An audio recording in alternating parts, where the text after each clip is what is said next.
So speaking of gaming, obviously you've got to have a very powerful computer to do things like that. And you've talked to me about building PCs before. I think we've spoken to it in the chat Yeah, group. Did you build your gaming computer and also your music computer yourself then? they're the same thing at the moment. They're all in one. Yeah, and I built my wife's gaming computer as well. Okay. What do you like We've about got doing that then? There's a lot to it, isn't there, to get it right? um, I it's just a lot of fun to build it. I love just like putting everything together. It's like Lego, really. A lot of the stuff really does go together quite easily and just looks nice. And then you've got the satisfaction of having, oh, I've built that and now it works, Yeah. which is amazing. Have you But built any for anybody else in drum and bass? Anybody else not in doing the drum and sheet? bass, but I used to do basically build computers for friends at uni. What's the most powerful one that you built? How much did it cost? Um, the most powerful one that I built was my computer at uni. I had a full water cooling loop that I did myself in it. The best graphics card at the time with a water cooling block on it, and yeah, it was insanely powerful. Insanely powerful. What was that Could play worth? anything. It's about 2.5 grand at the time, and this was Okay. about 10 years ago. So Okay.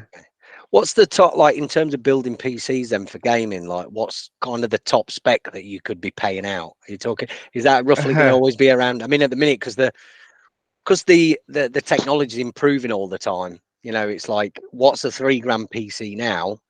In 5 years' time, it's probably not going to be worth that. There'll be something else that's out that's probably at that price. exactly. But do you right now? Can you get that spec even higher? Do you think? Is it worth Oh, getting any higher 100%. than that?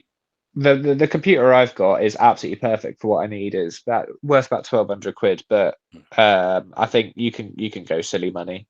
I mean, just the toppest end graphics card at the moment is like nearly 2 grand Mm. just for the graphics card, let alone the processor. And would that just be needed Everything else. though? I mean, unless you're running a massive screen, I suppose, isn't it? Yeah, it's basically for people running 4K in games at max graphics. But yeah, it's honestly, it's not really worth it for me. I can play the games I want to. I don't need the best graphics in the world, just as long as they work and as long as my music works. That's the main thing. And you say you're running all your music studio through the same PC as well. Yeah. What's your door of choice? What are you using and running through it? Bitwig. Bitwig is incredible. Like I was running Ableton before, but Bitwig is an absolute game changer for me. There's just so much cool shit you can do with it. The polygrid is one of the most batshit and fun things I've ever used in music.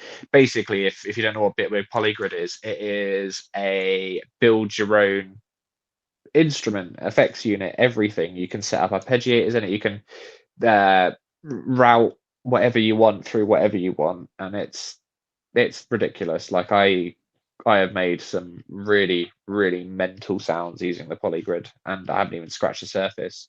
When you can use a random dice roll to determine a variable in one of your synths, so that's when you know they're dealing with some weird shit. Have you always used that in Ableton then? Because you said you started with that. Was that the first door you had with your Um, computer to start with? well, the first door I started with was Reason, way back when. That's the one my dad bought me, and I used that for quite a while. But the only problem is I was running Reason 3 when I moved on to my MacBook, worked absolutely fine. But as soon as my MacBook's operating system updated, it just wouldn't run Reason anymore. So I switched to Ableton then. Reason And still yeah, going?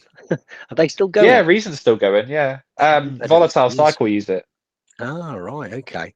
Because when I started off writing music, I was on Cubase, and I used to patch Reason in. So it was just like Yeah. I wasn't using it as my main door, but I'd patch it in obviously for everything and that. And like you said, it got to a point where you couldn't actually use it with certain things, so that drifted away. And then Ableton came on the table, and that was a game changer. The only time I'd Yeah. ever opened Cubase after that was just for mix downs, just to kind of get, because the sound drivers early on in Ableton, they weren't the best. No, no. But yeah, Ableton was really, really was really great. But then I just saw that Bitwig was rent to own on Splice, and I was like, I'll give this a go. And then I haven't gone back to Ableton since. It just the workflow. It's made by ex Ableton devs, and the workflow is just so much better for how I work. Yeah, the first person I heard using that was probably about 5 or 6 years ago. Is Hamilton. Yeah, He was doing posts about it after posts all the time. I was like, I really want to give this a try. And I still to this day I've not done it. And recently I've had Impex saying, right, we are going to sit down. I want you to book a day off work, and I'm going to take you through Bitwig and get you on there. So everybody's shouting about it nowadays, though. yeah. So I've got to take the plunge, definitely. Oh, 100%. There's a few things that are different to Ableton, but not really anything that I ever used. It's more there's more for my sort of creative style than there was with Ableton. And honestly, the user interfaces are so much nicer. That's one problem with Ableton. It hasn't really changed the interface in since it started, and it's looking for me quite dated, Yeah, I get like what an you. Excel spreadsheet. Yeah, it's apart from the colours, yeah, it's still got that kind of blocky feel to it, hasn't it? Really, it's Yeah. yeah, I get what you're saying. What's up everyone, Lee UHF here, the host of DNB Wraps. Thank you for watching our videos. If you like what you're hearing and seeing on the channel, please make sure you're subscribing to it. Please make sure you thumbs up the videos, and more importantly, let's get some comments going as well. It really helps the channel, and in order for us to provide this content to you, we do need the channel to grow. So we can't do this without your help. Hope you enjoy the video. Speak to you soon.